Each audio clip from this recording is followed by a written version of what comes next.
Mientras Chile se apresta a lo que es su proceso electoral importante, en la región siguen pasando sucesos que son igualmente interesantes de poder seguir, porque van a marcar la manera en que nuestro país se posicione dentro de la región.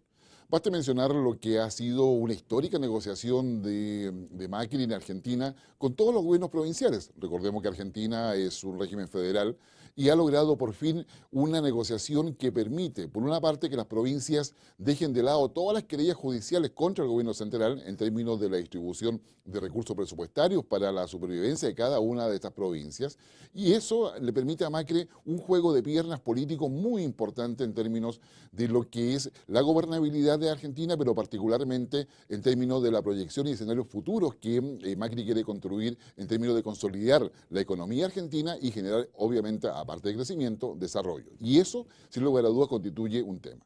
Pero lo que nos queremos hoy día más profundizar tiene que ver con lo que pasa con Venezuela. Venezuela, como bien sabemos, está en una crisis política, por lo menos reconocida fuera de Venezuela. Obviamente Nicolás Maduro no lo dice de esa manera. Pero es bueno poder saber que esa crisis política tiene un impacto social vinculado a lo que es la situación humanitaria en términos de acceso a alimentación y medicamentos, por ejemplo, que genera una preocupación en distintos organismos internacionales y regionales.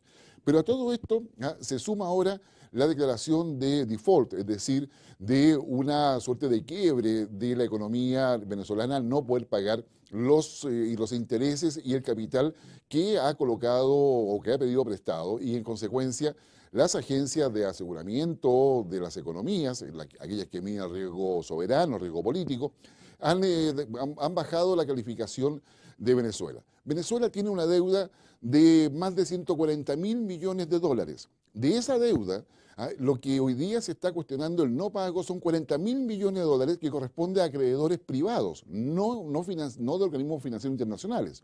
El resto de la deuda está dividida en términos mayoritarios, en este orden, por Rusia, por China, organismos financieros internacionales en lo principal.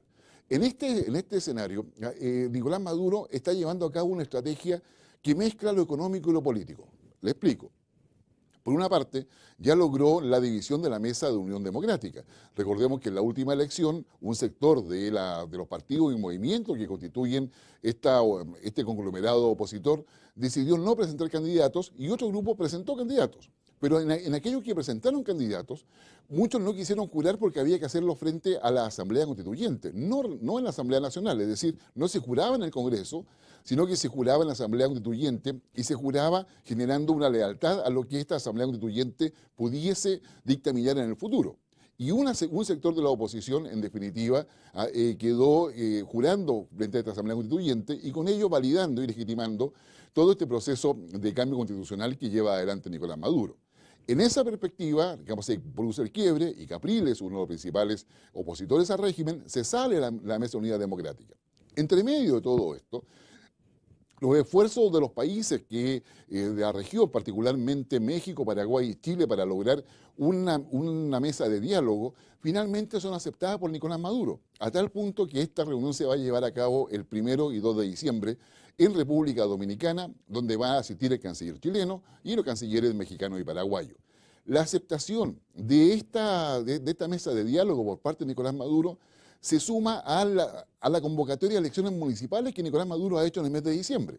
Es decir, hoy día Nicolás Maduro, por una parte, está negociando con Rusia la reestructuración de la deuda que tiene con Rusia, que es una parte importante asociada a lo que está debiendo. Segundo, eso le genera flujos o plata fresca para poder mantener una suerte de gestión económica o financiera de su gobierno, y con ello le permite a su vez también mantener los beneficios sociales que le está entregando a la población más desposeída o más afectada económicamente.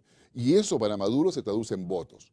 Y lo que está haciendo hoy día es usar la reestructuración de la deuda a sabiendas de que la baja en términos de riesgo, de clasificación de riesgo, si bien es cierto la afecta, no lo está llevando a un quiebre generalizado. Hay cautela de parte de los inversores internacionales y los acreedores, pero no hay un pánico. Por lo tanto, lo que está haciendo Nicolás Maduro es manejar el riesgo. Y ese riesgo le permite mantener un flujo, como le decía, de dinero suficiente para poder cooptar el voto de los sectores rurales y urbanos más impactados económicamente. y con eso asegura, o va a asegurar, que le vaya muy bien en la elección.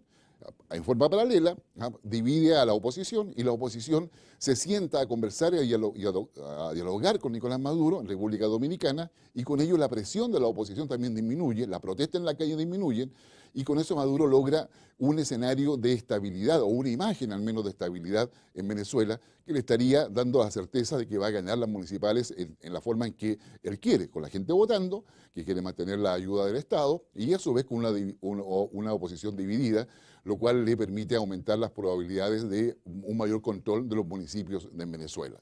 Y si eso fuese poco, mantiene una negociación bastante riesgosa, pero muy estratégica, con todos sus acreedores para poder lograr justamente los flujos de dinero que necesita para llegar a la presidencial el próximo año, que es el objetivo final. Es decir, lograr que esta democracia, que ha transitado desde una democracia formal a un autoritarismo, vaya cada vez más transformándose en un régimen de características totalitarias en términos de la concentración de poder, el manejo de lo que es la ciudadanía, los controles en términos de libertad y derechos que los ciudadanos tienen y la instrumentalización que está haciendo de los países que en su fervor democrático quieren cooperar a una normalidad en este sentido en Venezuela. ¿Va a ir Venezuela exactamente a lo que sería una Cuba del siglo XXI? Todo parece indicar que sí. Pero también hay que entender que los intereses de Rusia, de China, e incluso me atrevería a decir de India, están asociados a que Venezuela y Cuba, junto con los países del eje bolivariano, suponen la contención de la influencia de Estados Unidos en toda América Latina. Por lo tanto, esto tiene tres niveles de análisis distintos. Lo que interesa a las potencias y por qué ayudan a Venezuela en la situación en la cual hoy día está. Venezuela, según el Fondo Monetario Internacional, a este mes de noviembre ya suma casi 600% de inflación. En lo que va de los últimos 12 meses son 1.300% de inflación. Entonces, ¿por qué estas potencias ayudan? Porque justamente Venezuela juega un rol en el equilibrio de poder de estas potencias con respecto a Estados Unidos y también la Unión Europea. En segundo lugar está el tema de los países de la región y la ayuda que le quieren dar a Venezuela para poder fortalecer su democracia. Y en tercer lugar está la necesidad que tiene Nicolás Maduro de poder mantenerse en el poder y consolidar justamente la revolución bolivariana que inició Chávez. ¿Qué le parece?